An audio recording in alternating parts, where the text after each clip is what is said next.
Ngithanda ukuthatha leli thuba Ngiyabingelela egameni leli lenkosi Jesu. igama lami nguNamsile wakwaDlamini. Bazalwane ngisindisiwe ngiyamthanda kakhulu uJesu. Babusisiwe abampofu emoyeni ngokuba umbuso wezulu ungowabo. Babusisiwe abakhalayo ngokuba bayakududuzwa.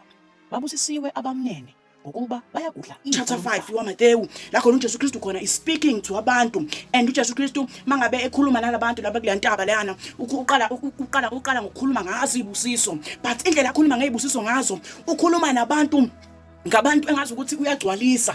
Ngama ngasilandele lama verse lawa ukuthi uJesu Kristu uyilibele enika.